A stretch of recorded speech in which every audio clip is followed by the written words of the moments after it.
Hello everyone and welcome back to another Figurehead Reviews video, and today we are taking a look at the Marvel Legends Scorpion from the Molten Man Build-A-Figure wave.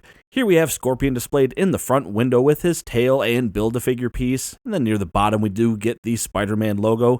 On the side we do have some artwork there, and it looks like he's actually scared of something, but that is going to be the same on both sides. On the back we have an expanded shot of that artwork, and it looks like he's falling. Maybe.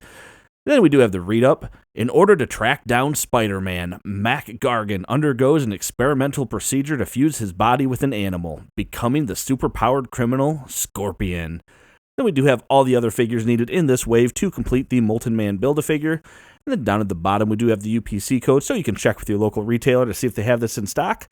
But enough about that, let's get this open and take a look at Scorpion. And here is Scorpion outside of his packaging, and man, what a cool figure. I will tell you though, it is a bit cumbersome at first when you're trying to get him in poses, and that tail it's kind of tough to get it just right for balance and things like that. He's going to be obviously very back heavy, so it gets a bit tricky with some of those poses. But that is what is really cool about getting the bendy wire, is you do have some room to play and really get that balance kind of locked in. That could be probably one of the biggest arguments against having a posable appendage like this, in terms of having something with bendy wire, is that it creates making those poses a little bit more difficult, whereas having a static molded piece is already preset and the balance is kind of factored into that mold. But I think for a figure like Scorpion, bendy wire was the only way to go, and I'm very thankful that Hasbro did that. Now, when standing straight up, Scorpion is coming in at about 6 1/4 inches tall, which makes him about 15.9 centimeters. And if anything, he's actually slightly taller than that, but it was close enough. And then that tail comes in at a crazy 16.5 inches long, which makes it 41.9 centimeters. And that is just awesome. And I measured that all the way to the very top of the effect on his back, down all the way to the stinger. So, very cool figure, though. Now, he does not come with any accessories. He just has his Build-A-Figure piece, but of course that tail kind of counts as an accessory. But with that being said, though, let's get a look at the sculpt and paint, and then we'll look at the tail as well here on Scorpion. And getting up close here on Scorpion, we can see probably one of my biggest complaints about this figure, and that is the fact that they chose to paint the entire face here, the nose and the mouth area, with the same color as the mask, which is how he did appear early on in his comic book history. However, the box art itself even shows it with the flesh tone around the mask, and you can even see they have the mask lines sculpted around the mouth. So we have the sculpt work there, they just didn't paint it that way. So that to me is probably the biggest complaint that I have about this figure, because I really would have rather had the flesh tone around there. So, oh well, maybe we'll get a variant at some point or a re-release that'll have the flesh tone. But looking at the rest of the head sculpt, it looks fine, and the eyes actually looks like, yeah, they came out pretty good. So I like that. Flesh tone looks good. Not a whole lot of issues there. And then we do have that metallic throughout the top portion, and then that would probably take me to, I guess, my second complaint. You can see the difference in the plastic used here for the lower torso and the upper legs versus the upper torso and lower legs. So you get a better green metallic look there, and then it's a completely different shade, and I hope that's coming up on camera, but it's a completely different shade of green, and it doesn't have that same metallic look to it that you have with the rest of that figure. So that is another letdown. Now, looking at that sculpt work, though, it does look good. I love that the lines are sculpted in as opposed to being paint.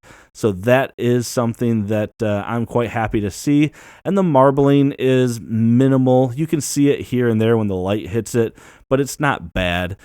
This back piece, I tried to take it off just out of curiosity. It does look like it's glued in there. It's nothing too complicated. This part here is a little bit of a soft material, so leading up into that, it's a little bit further in there, and I wonder, can we see in there? Yeah, you can see the peg there.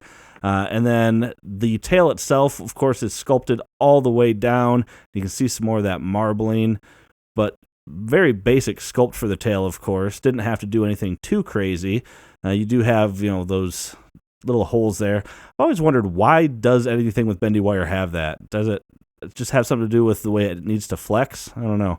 But then looking at the stinger, yeah, I mean, it's pretty basic. Not a whole lot to it there. So very cool looking. We do get a open gesture in the one hand, and then we do get a fisted hand for another, which I'm okay with. It came out all right for some posing. We do have those ugly green pegs, though, on the inside, and you can't really see them on that side, so that's not bad. But you can see them there on the glove. But then going down the rest of the figure, I mean, didn't really need much paint other than on the head there, so... and a little bit right there, but it looks pretty good. Now, looking at the articulation, so you have a head that can go all the way around. He can bury his chin quite far, actually. He can look up very far as well. He has shoulders that can come up, not too shabby there. He has full rotation, bicep swivel, double-jointed elbows. He does have rotation and a hinge on the wrists. He does have a diaphragm joint, which I think is great for this figure. It gives you a little bit more functionality when posing that tail, and it can rotate around.